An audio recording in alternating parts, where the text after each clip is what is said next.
St. Andrew Cross. St. Andrew Cross is X cross. Scottish flag, there is cross of St. Andrew. Do you know that? Do you know why? Scottish is up there. And St. Andrew from Israel. And his body remains were in Constantinople. You know, connection, how it's possible Scottish in a long way. Constantine, when he declared Christianity in 4th century, and also he ordered to collect all the remains of the apostles, their skeleton, whatever, in Istanbul, and they were buried in a chapel, in a small church in Istanbul.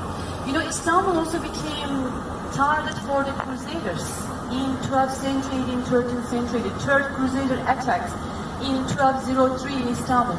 Many disgusting events took place in Hagia Sophia Church, in whole Istanbul, because Crusaders who came from Vatican, they tried to steal all the remains to bring Vatican, because the division of the churches, Orthodox and Catholic Church, because Vatican tried to get all power of the Christianity.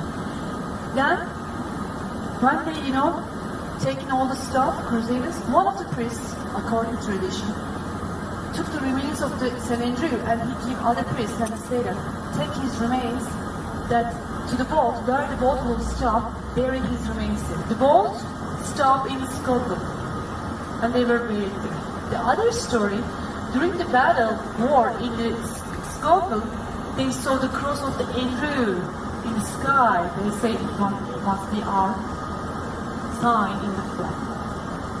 Two speculation story about the St. Andrew cross in the Scottish Orthodox. I mean, St. Andrew Orthodox. Okay?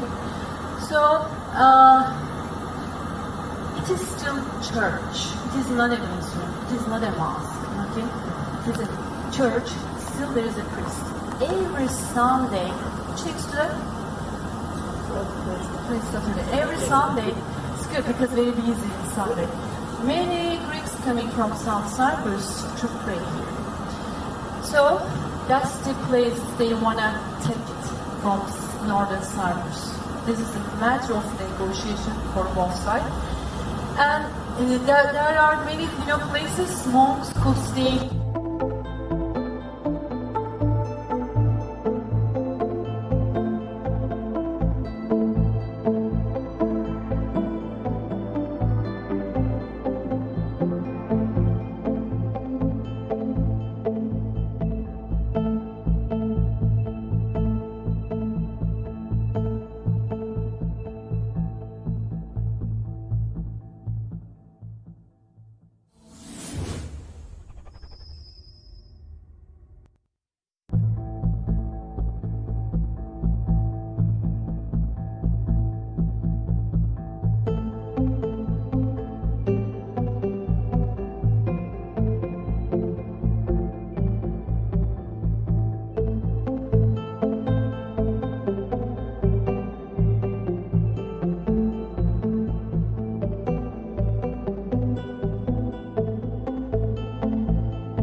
For holiday before 1974.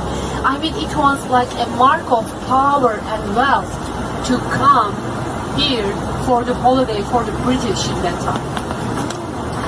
So, and yes, 45 hotels, 60 apart hotel, and 3,000 business center, Varosha, 3,000 business center, 143 entertainment place, 4,649 houses, and 21 banks, and 8 churches. Eight church, only 1 mosque, 1 graveyard, 25 museums, 8 schools, and 24 theater for entertainment, 453 safe box in the banks that United Nations coming every year here to check the safe box, that they want to make sure all the stuff money are staying there and make the report every year. So, and 2 big sport complex and 140 official buildings were in Varosha. And people, the battle took like 3 days. Okay, peace operation in 1973. Only 3 days. But almost 400 Turkish scripts died, soldiers died. And the British used the Turkish as a policeman to against the Greeks. As I told you, Enosis mainly was founded by the Macarius to be colonial country of the Britain. Before, they did not have that problem each other until British. So, and that people thought, when the battle happened, when the Turkish army came here, then they thought we could house. Then after 3 days, it came under the control of the United Nations. No one allowed to enter Varosha. What's going to be happening in the future? Varosha also is the matter of negotiation for both sides. Because it was a very beautiful beach, most popular touristic place. No one can get any benefits. Varosha, car pass, and water project are matter of negotiation. And also the houses and situations are not clear. But if they can make a deal, say your ancestor, your grandmother had house here, their relatives can inherit it, their house and their properties which is in Varosha. So, I mean, still they are negotiating about the Varosha, about the Karpas. They met in the Switzerland 1.5 years ago in the Greece and northern Cyprus, but still it didn't work. But a few days last week they met on the border. It was like a festival, peace festival. They hugged each other. I mean, both sides very positive. They want to be unified, like before 1974. Hopefully it will work. And northern Cyprus is very positive in this way. And it's shame. Yeah, no one can enter. Revealing some interesting, lesser-known facts about the tropical paradise of Cyprus. Cyprus is known as the playground of the gods and the birthplace of Aphrodite, the Greek goddess of love, pleasure, and beauty. The island nation has a long and complicated history. At different times, it was controlled by Cleopatra and the Egyptians, the Persians, Phoenicians, Romans, the Turks, and the British. Cyprus is the third largest island in the Mediterranean, and it's a major tourist destination thanks to its warm climate, pristine beaches, and rich history. Its closest countries are Turkey, Syria, and Lebanon. Its most famous landmark is perhaps Mount Olympus, but there are plenty of other historical sites, cultural events, and luxurious destinations to visit there.